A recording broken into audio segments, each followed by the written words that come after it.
A água é o principal recurso natural do planeta, pois sem ela não conseguiríamos sobreviver. Desta forma, está mais comprovado que se não pararmos de gastar água em excesso, não estaríamos passando por esta crise.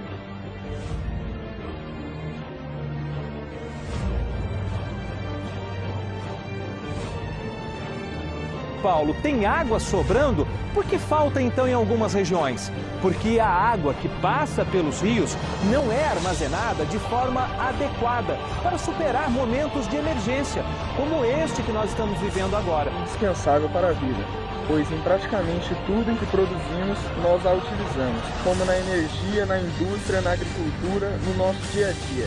Mas com o aumento da necessidade de produzir alimentos para a população que não para de crescer, o consumo de água se tornou gigante, demais para a nossa reserva. O crescimento desordenado das cidades gera graves problemas à poluição e o consumo. A poluição é determinada pelo lançamento e acúmulo de detritos nas águas, esgotos domésticos e despejos industriais. Uma vez produzida, a água não pode ser consumida, afetando a saúde. É evidente que a poluição hídrica é intensificada com a falta de estrutura nas regiões periféricas das cidades brasileiras. Sabemos que em regiões pobres, os esgotos sanitários e o lixo doméstico, sem qualquer tratamento, são diretamente lançados em águas.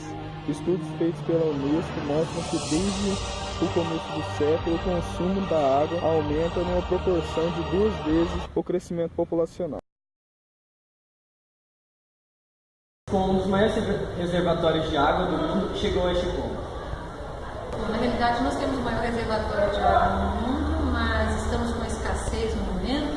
Por qual motivo? Nós temos um regime hidrológico que está alterado, desequilibrado, e a região do país que está com problemas maiores de água é a região que tem o maior número de população. Então, tem-se a relação população, quantidade de população, e a maior reserva de água nossa não está onde essa população está morando. A maior reserva de água do Brasil está na região amazônica e não aqui no sudeste. Quais devem ser os próximos passos adotados?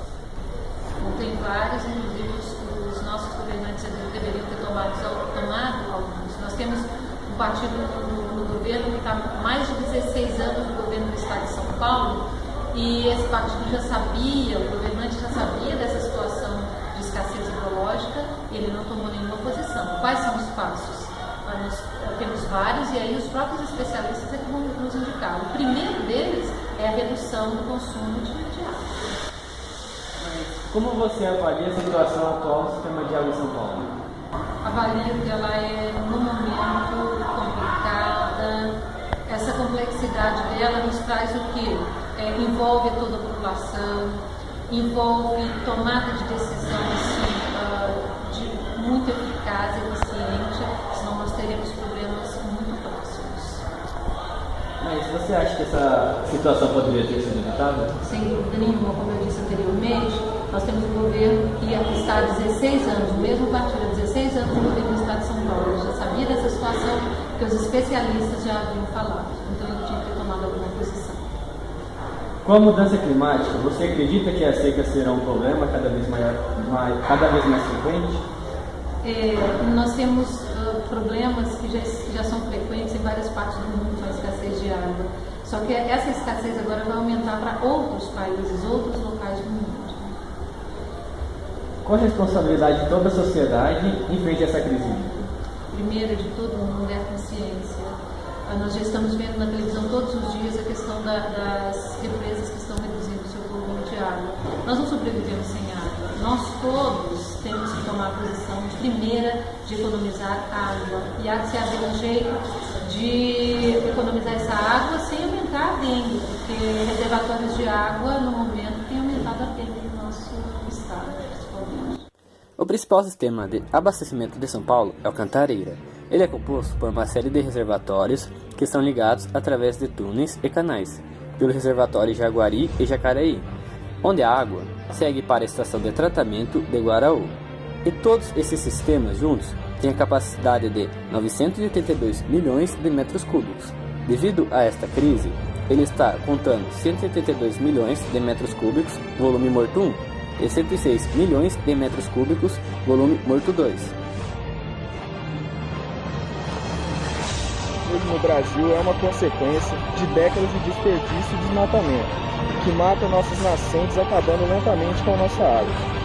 A falta de tratamento e a nossa política que cuida apenas dos grandes, sempre esquecendo das áreas mais pobres e das áreas rurais, devemos tomar precaução já, tratar dos esgotos, limpar nossos rios, recuperar as nascentes, para não termos no futuro um problema maior do que temos hoje. Em relação ao tema abordado, a água é o principal recurso natural do planeta, pois sem ela não conseguimos sobreviver. Desta forma, Já que São Paulo é uma região com grande disponibilidade de recursos hídricos, é um erro comum entre os seus habitantes. Apesar de o Brasil ter 12% das reservas de água doce do planeta, a maior parte desses recursos encontra-se na região norte do país. A primeira coisa que a gente tem que fazer para reduzir o consumo de água é mudar a nossa cultura de abundância. Redução no consumo em sistemas de irrigação, racionalizando o consumo. A maioria das lavouras no estado utilizam um sistema de irrigação por aspersores rotativos. Isso causa uma perca de 80% do volume de água. Recomendamos para esses sistemas de irrigação nas lavouras a troca desses aspersores por tubos de PVC com gotejadores, que além de reduzir para 1/5 o consumo, geram maior produtividade na agricultura.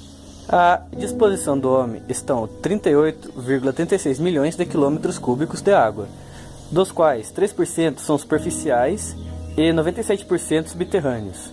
Essa crise hídrica atual poderia ter sido evitada e era perfeitamente previsível. Houve descaso dos governos que não investiram em saneamento básico. No Brasil, os investimentos nessa área não ultrapassam 1% do PIB. Nos estados do Ceará e no Pernambuco, a dessalinização é utilizada e já foram implantados sistemas com essa tecnologia na ilha de Fernando de Noronha, por ser uma região turística e reconhecida internacionalmente. O governo implantou esse sistema usando a tecnologia de membranas. Outros 9 estados do Brasil, os governos estão avaliando essa tecnologia. O custo dessa tecnologia é 3 vezes superior ao custo de captação em rios mananciais, mas a falta de recursos hídricos nas regiões secas é uma boa solução. Essas tecnologias alternativas de produção de água potável por dessalinização é o Aterex Freshwater, muito usado no Líbano. Se equiparam com a situação das termoelétricas, são caras e têm um custo operacional alto, cerca de 30 vezes o custo do kWh, gerado por fontes hídricas, mas são necessárias nos períodos de seca intensa.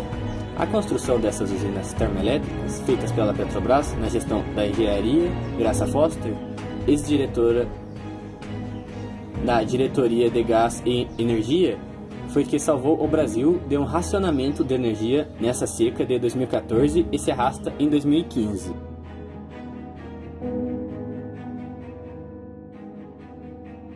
Concluímos que a água é essencial para a vida dos seres vivos, pois sem ela não teremos vida em nosso planeta. Nosso planeta e nosso corpo é constituído de 70% de água, sendo que sua distribuição no planeta não é por igualdade. Em muitos lugares há excesso e em outros escassez. O Brasil é o país mais privilegiado do mundo devido à sua abundância em água, mas devido aos homens, isso pode tudo acabar, pois eles matam as florestas, poluem os rios, lagos, com poluentes tóxicos, químicos, entre outros, jogam esgotos, lixos, sem um tratamento prévio. Assim, as pessoas que têm contato com essa água poluída podem adquirir várias doenças como a dissenteria, cáries dentárias e outras.